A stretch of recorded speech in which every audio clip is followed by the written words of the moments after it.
Shalom Bapak Ibu dan Saudara-saudari sekalian, kita akan masuk dalam firman Tuhan. Terlebih dahulu kita sama-sama satukan hati, kita berdoa sekali lagi di hadapan Tuhan. Bapa dalam surga, sekali lagi kami memohon pimpinan-Mu, kiranya Engkau boleh menjamah setiap kami. Sehingga di tengah-tengah kondisi di mana kami ini mempersiapkan menyambut Paskah, di tengah-tengah kondisi di mana banyak sekali hal yang tidak menentu terjadi di sekitar kami ingin disegarkan lagi oleh firman Tuhan. Biar kiranya firman Tuhan ini boleh sekali lagi mengarahkan setiap kami, sekali lagi menguatkan kami. Karena itu pakailah hamba-Mu, sehingga kami boleh dipersiapkan juga untuk menerima firman-Mu melalui hamba-Mu yang hina. Dan persiapkan setiap kami, sehingga hati kami ini boleh digemburkan, sehingga hati kami sebagai tanah yang siap ditaburi, untuk kami boleh simpan benih itu, sehingga benih itu boleh tumbuh dan boleh berbuah bagi setiap kami, bagi Tuhan. Dan inilah doa dan permohonan kami. Pakailah di dalam jam pemberitaan firman, Engkau boleh bertahta. Di dalam nama Yesus Kristus kami berdoa dan mengucap syukur. Amin. Shalom sekali lagi Bapak Ibu dan Saudara-saudari yang dikasihi dalam Tuhan. Tema hari ini yang diberikan pada saya adalah tertikam oleh karena pemberontakan kita. Diambil dari Yesaya pasal 53, keseluruhannya yaitu di dalam ayat 1 sampai ayat yang ke-12. Tapi hari ini saya akan bacakan terlebih dahulu di dalam awal ayat 4 sampai ayat 6 terlebih dahulu. Nanti ayat-ayat yang lain kita akan baca sambil kita membahas di dalam bagian firman Tuhan. Saya akan bacakan di dalam ayat 4 sampai 6 yang menjadi inti di dalam pembahasan kita. Yesaya 53 ayat 4 sampai dengan ayat 6, demikian firman Tuhan. Tetapi sesungguhnya penyakit kitalah yang ditanggungnya dan kesengsaraan kita yang dipikulnya. Padahal kita mengira dia kena tulah, dipukul dan ditindas Allah. Tetapi dia tertikam oleh karena pemberontakan kita. Dia diremukkan oleh karena kejahatan kita. Ganjaran yang mendatangkan keselamatan bagi kita ditimpakan kepadanya, dan oleh bilur-bilurnya kita menjadi sembuh. Kita sekalian sesat seperti domba. Masing-masing kita mengambil jalannya sendiri. Tetapi Tuhan telah menimpakan kepadanya kejahatan kita sekalian. Demikian firman Tuhan. Bapak Ibu Saudara-saudari, jika kita melihat di dalam bagian ini kita tahu ini adalah nubuat tentang Mesias, juru selamat yang nanti akan digenapi di dalam diri Yesus Kristus.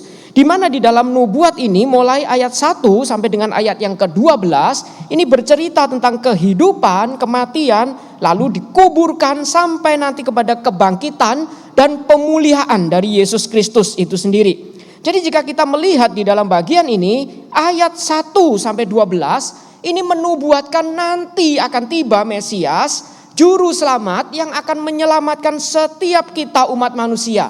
Dan itu nanti akan digenapi melalui diri Yesus Kristus. Tapi kalau kita baca di dalam bagian ini secara keseluruhan, bagian ini sebenarnya hal itu, hari itu, saat itu, ini menjadi hal yang sangat mengejutkan. Hal yang mungkin sulit untuk diterima karena dibuka di dalam ayat 1 sampai 3 dibuka dengan konsep yang tidak umum pada saat itu. Dikatakan seperti demikian. Siapakah yang percaya kepada berita yang kami dengar, dan kepada siapakah tangan kekuasaan Tuhan dinyatakan? Sebagai taruk ia tumbuh di hadapan Tuhan, dan sebagai tunas dari tanah kering. Ia tidak tampan dan semaraknya pun tidak ada, sehingga kita memandang dia, dan rupa pun tidak, sehingga kita menginginkannya. Ia dihina dan dihindari orang, seseorang yang penuh kesengsaraan dan yang biasa menderita kesakitan. Ia sangat dihina sehingga orang menutup mukanya terhadap dia, dan bagi kita pun dia tidak masuk hitungan. Ini adalah berita tentang juru selamat, ini nubuat tentang juru selamat. Tapi juru selamat yang diberitakan justru juru selamat yang secara fisik, secara lahiriah itu sesuatu yang tidak ada hal yang bisa dimegahkan, tidak ada hal yang bisa dibanggakan. Saya rasa ini tidak sesuai dengan konsep juru selamat, baik kita saat ini maupun mereka saat itu. Setidaknya jika kita berpikir tentang juru selamat itu harusnya setidaknya memiliki kuasa atau keterampilan, setidaknya memiliki hal-hal lahiriah yang dia itu bisa banggakan dan pamerkan. Setidaknya orang yang butuh kita itu gandrungi, idolakan, secara lahiriah bisa dimegahkan. Seorang juru selamat sepanjang masa selalu seorang yang harus bisa dibanggakan. Kita bisa lihat contoh, misal film anak-anak, komik anak-anak pun Superman itu ditulis oleh orang Yahudi. Dan di dalam menulis itu mereka itu merindukan betul-betul juru selamat itu muncul. Bukan seperti yang dikatakan Yesus itu yang mati dengan cara seperti itu. Karena itu mereka merindukan, orang Yahudi ini merindukan juru selamat seperti apa yang harusnya kita inginkan. Makanya mereka membuat dengan sosok Superman. Di mana sosok itu secara lahiriah bisa dibanggakan. Punya kuasa, punya kemampuan. Secara lahiriah dia bisa memegahkan diri. Karena itu kalau kita lihat di komik-komik awal Superman, setiap kali terbang digambarkan dia terbang seperti membentuk salib. Untuk menunjukkan ini juru selamat yang sebenarnya. Ini yang kita dambakan. Bukan juru selamat yang disalib untuk mati dan kalah. Dan di situ saya rasa setiap kita pun juga mengingat bahwa konsep itu yang wajar. Siapa yang butuh juru selamat yang dikatakan seperti ini? Dihina, dihindari orang, penuh kesengsaraan. Mau jadi juru selamat, menyelamatkan diri saja tidak becus. Dihina, dihindari, penuh kesengsaraan. Bagaimana dia menyelamatkan kita? Tapi di dalam bagian ini sebenarnya Yesaya mengingatkan kita satu poin yang penting. Di dalam poin-poin berikutnya nanti ayat-ayat berikutnya, Yesaya mengingatkan kita semua nubuat itu tergenapi. Dan nanti bahkan ditutup bagian ini dengan Yesus yang sengsara itu kemudian dimuliakan. Berarti Yesaya ingin menunjukkan bagi kita, dimulai juru selamat itu dengan hal-hal yang secara lahiriah memang dia tidak utamakan. Jadi di sini mengingatkan kita, Yesus datang itu bukan menonjolkan hal-hal lahiriah, tapi menonjolkan kata dan karyanya. Ini yang penting yang ditulis berkali-kali di dalam Alkitab. Lukas pun menuliskan, aku menuliskan ini apa yang diajarkan dan dilakukan Yesus. Kata Yesus yang mengajarkan sesuatu dan karya Yesus yang melakukan sesuatu. Yesus datang menekankan kata dan karyanya lebih daripada hal-hal lahiriah. Dan jika kita melihat di dalam poin ini, Yesus dimuliakan karena dia datang menebus kita melalui kata dan karyanya. Bukan hal-hal lahiriah yang bisa dibanggakan, pencapaian-pencapaian, kesuksesan dan lain sebagainya. Mungkin itu perlu bagi hidup kita, silakan. Tapi itu bukan yang terpenting. Jadi bagi kita ketika membaca di dalam bagian pertama ini, apa yang kita bisa pelajari? Yang pertama ditekankan di dalam bagian ini adalah Yesus menekankan kata dan karya untuk menebus kita menjadi juru selamat lebih daripada sekedar hal lahiriah, tampilan fisik dan lain sebagainya. Tapi bagaimana dengan setiap kita sebagai orang Kristen? Bukankah kadang-kadang kita jatuh tanpa sadar ke dalam hal-hal yang lahiriah yang kita itu bisa banggakan. Kita banggakan pencapaian kita. Kita banggakan apa yang kita punya. Bahkan mungkin terlihat sedikit rohani, kita banggakan pelayanan kita. Kita banggakan kemegahan gereja. Kita banggakan semua pencapaian-pencapaian rohani kita. Tapi kita lupa yang harusnya kita megahkan seperti kata Paulus. Kita bermegah dalam Injil. Bukan memegahkan pencapaian kita lahiriah, fisik. Tapi bermegah dalam Injil. Apa yang kita megahkan saat ini? Berita kekristenan yang kita megahkan apa? Apakah kata dan karya Yesus? Atau sekedar pencapaian saya ketika mengikut Yesus? Saya dan Tuhanku sehingga saya menjadi demikian rohani. Apa yang kita banggakan? Hal-hal lahiriah atau lebih daripada itu? Yesaya mengingatkan juru selamat yang datang itu. Datang dengan menampilkan yang utama, kata dan karya lebih daripada lahiriah yang bisa dibanggakan, dimegahkan. Lalu dilanjutkan di dalam bagian inti yang tadi kita baca. Tetapi sesungguhnya, jadi semua hal-hal lahir yang kita tidak pandang itu, justru dia itu lakukan semua penderitaan itu karena penyakit kitalah yang ditanggungnya. Dan kesengsaraan kita yang dipikulnya. Padahal kita mengira dia kena tulah, dipukul dan ditindas Allah. Ketika kita melihat seseorang sengsara, biasanya secara umum kita menganggap ini layak sengsara menderita karena dia ditindas Allah saking berdosanya. Tetapi dia ini tertikam oleh karena pemberontakan kita dan diremukkan oleh karena kejahatan kita. Ganjaran yang mendatangkan keselamatan bagi kita ditimpakannya kepadanya. Dan oleh bilur-bilurnya kita menjadi sembuh. Ayat 5 ini yang menjadi kunci. Saat itu hukuman mati yang wajar yaitu dirajam. Apalagi ketika orang itu sesat, dia dirajam batu sampai mati. Tapi di dalam ayat 5 ini Yesaya menuliskan satu hukuman mati yang tidak umum saat itu, yang mungkin tidak terbayang saat itu. Yaitu dia tertikam atau tertusuk sampai tembus oleh karena pemberontakan kita. Sekarang kita mengerti ini digenapi lewat nanti salib, di mana tangan dan kaki Yesus itu tertembus paku, tertikam, tertusuk sampai tembus. Lalu lambungnya pun ditusuk oleh tombak sampai tembus, tertikam karena pemberontakan kita, keberdosaan kita. Di dalam bagian kedua ini kita diingatkan, dia datang melalui kata dan karyanya untuk menebus setiap kita. Tapi biasanya kita mengatakan dia menggantikan semua penderitaan kita. Oleh karena kejahatan kita, ganjaran yang mendatangkan keselamatan bagi kita itu ditimpakan kepadanya. Dan bilur-bilurnya itulah, lewat itu kita menjadi sembuh. Dan di situ biasanya kita secara umum lalu berpikir, kalau gitu sekarang kita sudah ditebus, sudah menjadi umat Tuhan, bukankah harusnya kita tidak bisa menderita? Menurut saya di dalam bagian ini yang ditekankan bukan ketika kita ditebus lalu semua itu sudah selesai. Kita mengenal di dalam kerohanian orang Kristen ada istilah dalam bahasa Inggris already but not yet. Sudah ditebus tapi belum kesudahan, belum sempurna, belum finish, selesai.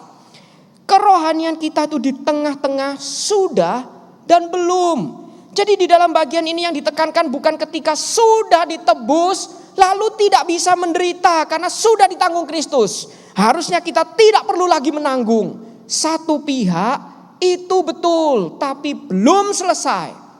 Di dalam bagian ini yang ditekankan adalah melalui penebusan itu kita dipulihkan menjadi sembuh. Relasi kita dipulihkan seperti sedia kala. Sehingga di dalam bagian ini menunjukkan kita ada satu realita hidup yang kita hadapi setiap hari. Kita sudah ditebus, itu betul. Kita punya kuasa untuk bisa menolak dosa. Tapi dosa tetap bukan hal yang kita harus remehkan. Jadi satu pihak kita tinggal di antara dua tarik menarik ini.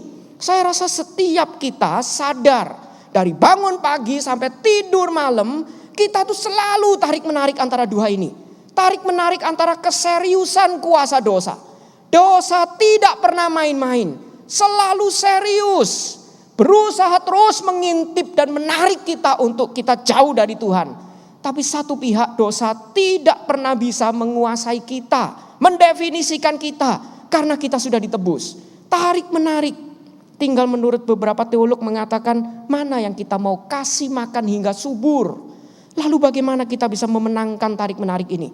Disitulah penebusan Kristus itu ditekankan memulihkan kita. Membuat kita sembuh. Memulihkan relasi kita. Karena itu bagian kedua ini mengingatkan kita. Ketika kita itu mau bersaksi tidak memegahkan diri.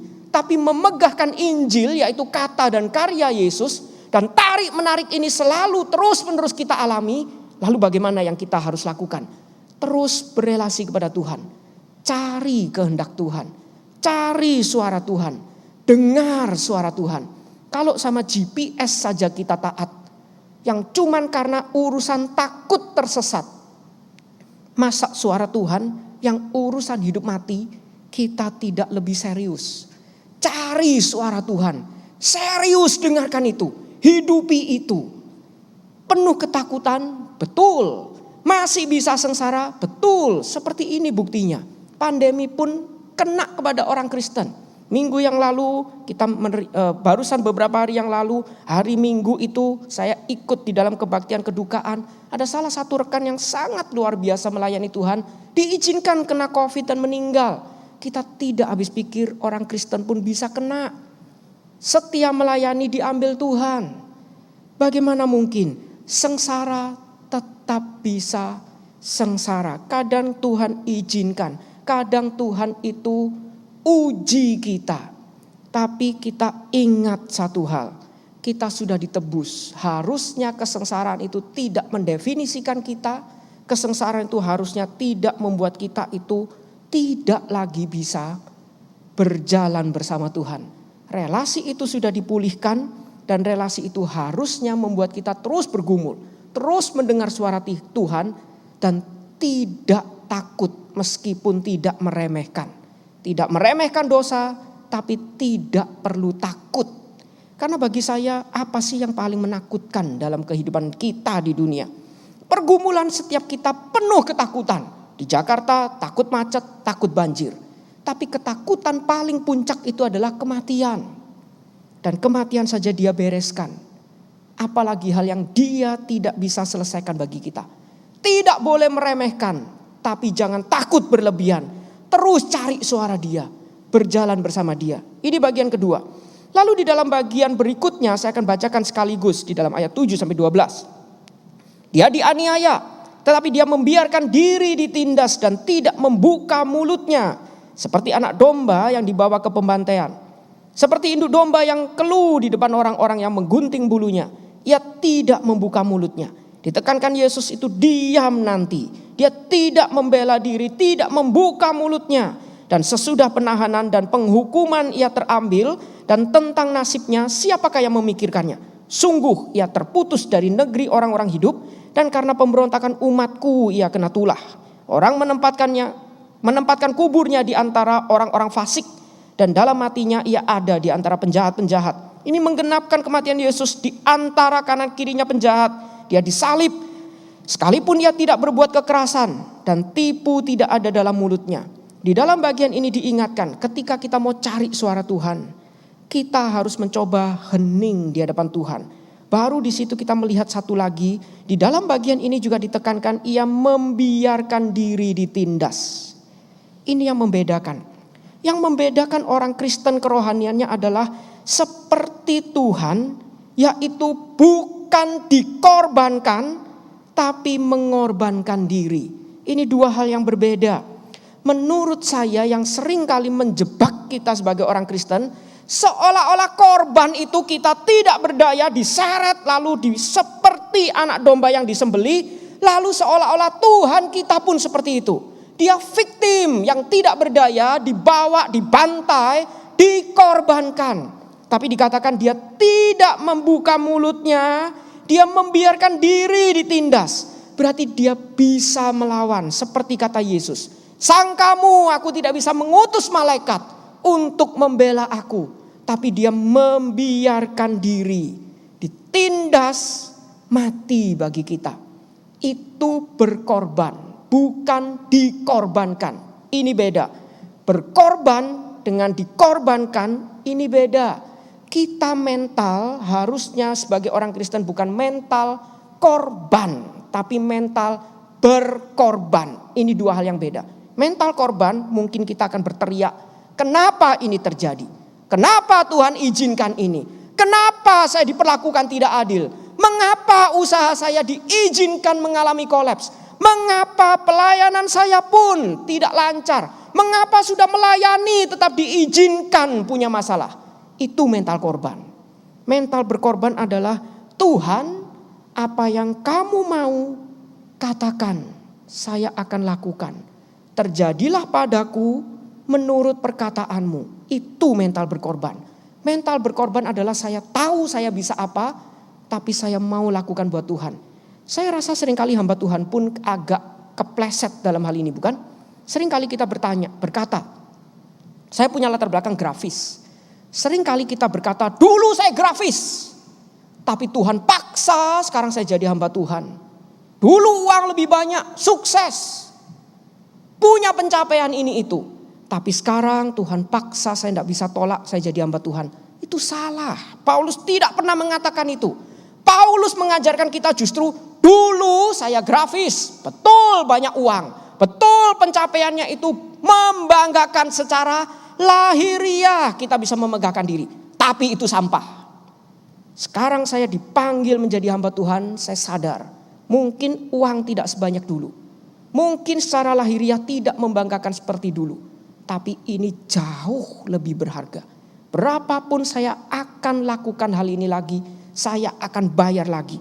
Karena itu kalau saya ditanya, kalau saya boleh memilih ada Doraemon misal balik ke mesin waktu, kira-kira saya nyesel gak jadi hamba Tuhan? Saya jawab iya, nyesel satu hal. Nyesel kok gak lebih cepat menyerahkan diri. Saya menyesal kenapa tidak lebih cepat dengar suara Tuhan. Harusnya kita melihat kalau ini meskipun lebih susah, tapi Tuhan ingin saya kerjakan, lakukan itu. Itu mental berkorban. Bukan mental korban, dulu saya gaji berapa grafis. Sekarang kok gak dikasih seperti itu, padahal saya sudah melayani. Seperti pernah ada orang yang bertanya, saya tuh sudah melayani kok masih diizinkan gaji di bawah UMR. Nggak adil. Saya cuma bilang sama dia, ya keluar. Sudah ngerti kamu itu digaji di bawah UMR, keluar. Ya kan gak bisa seenak itu, keluar mau makan apa? Ya cari kerjaan lain, nggak gampang. Berarti kamu tahu kan kualitasmu cuma segitu. Berarti kamu jangan ngeluh, belajar bersyukur, kembangkan diri sampai orang bisa melihat kamu layak digaji lebih. Lakukan, bersaksi, bukan ngomel. Itu yang biasa kita lakukan dan disitulah ditutup. Tetapi Tuhan berkehendak meremukkan dia dengan kesakitan. Apabila ia menyerahkan dirinya sebagai korban penebus salah. Bukan dikorbankan tapi menyerahkan dirinya sebagai korban. Ia akan melihat keturunannya, umurnya akan lanjut dan kehendak Tuhan akan terlaksana olehnya. Sesudah kesusahan jiwanya ia akan melihat terang. Dan menjadi puas dan hambaku itu sebagai orang yang benar akan membenarkan banyak orang oleh hikmatnya. Dan kejahatan mereka dia pikul. Sebab itu aku akan membagikan kepada orang-orang besar sebagai rampasan. Dan ia akan memperoleh orang-orang kuat sebagai jarahan. Yaitu sebagai ganti karena ia telah menyerahkan nyawanya ke dalam maut. Dan karena ia terhitung di antara pemberontak-pemberontak. Sekalipun ia menanggung dosa banyak orang dan berdoa untuk pemberontak-pemberontak. Ditutup dengan karena itu semua disitulah Tuhan itu dimuliakan. Di dalam bagian ini kita bisa belajar satu hal. Pola Tuhan kita yang harus kita teladani. Dia melayani bukan memperhatikan hal fisik. Yang utama adalah kata dan karya. Di mana ketika kita mendengar kata-katanya dan karyanya, melihat karyanya, disitulah kita bisa menjadi percaya. Seperti kata Roma 10 ayat 17. Iman timbul dari pendengaran akan firman atau perkataan Kristus. Dia menekankan kata dan karya lebih daripada hal lahiriah yang bisa dibanggakan. Dan dia melakukan itu untuk memulihkan relasi kita dengan dia. Sehingga kita punya kekuatan, tidak boleh meremehkan dosa, tapi kita tidak boleh ketakutan karena kita sudah dipulihkan. Dengar terus suara dia. Dan kita lakukan itu dengan taat. Dengan mental bukan korban, tapi berkorban. Dan disitulah kemuliaan Tuhan akan dinyatakan. Melalui setiap kita, momen Paskah sudah dekat. Apa yang kita mau sembahkan, persembahkan kepada Tuhan. Kehidupan seperti apa yang kita mau suguhkan kepada Tuhan.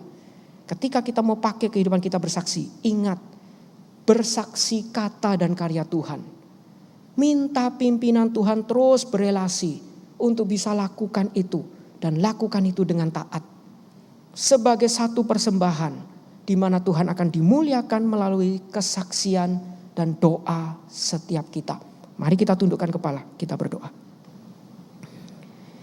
Bapa di dalam surga, di dalam nubuat Nabi Yesaya ini kami percaya. Ini semua digenapi di dalam diri Kristus. Karena begitu tidak mungkin dan tidak masuk akal. Di dalam konsep saat itu di mana mereka mungkin juga belum mengenal salib. Tapi Yesaya dengan akurat menuliskan itu yang semua itu detail satu persatu digenapi di dalam penyaliban Kristus. Dan karena itu kami yang percaya ini hendaknya kami mulai bertanya, apa yang kami bisa pelajari? Kami mempelajari satu hal, di mana Kristus saat itu menekankan kata dan karya di dalam pelayanannya lebih daripada hal lahiriah. Biarlah kiranya kami juga mulai meneladani hari itu. Di dalam kehidupan kami, kiranya yang kami saksikan adalah kata dan karya, bukan kemegahan kami, pencapaian kami, ataupun kehebatan kami, tapi kata dan karya Yesus. Dan di mana kami terus menerus berjuang hidup serius di hadapan Tuhan, terus mengalami peperangan rohani dan memenangkan di dalam Tuhan karena kami berelasi kepada Tuhan. Relasi yang sudah dipulihkan. Kami terus mencari suara Tuhan dan mendapati kehendak Tuhan yang disuarakan bagi kami. Dan disitulah kami berusaha mentaatinya dengan mental berkorban untuk menjangkau sesama kami, untuk bersaksi pada dunia, untuk mempersembahkan jiwa kepada Tuhan. Bukan mental korban, tapi mental berkorban. Dan disitulah kiranya kehidupan kami boleh menjadi kehidupan yang mempersembahkan jiwa, membuat Tuhan itu sekali lagi dilihat kemuliaannya di dunia yang gelap ini. Di tengah-tengah dunia yang mungkin mulai putus asa, kemuliaan dan pengharapan Tuhan boleh terlihat melalui kesaksian hidup setiap kami. Inilah doa dan permohonan kami yang kami panjatkan di dalam nama Yesus Kristus. Amin.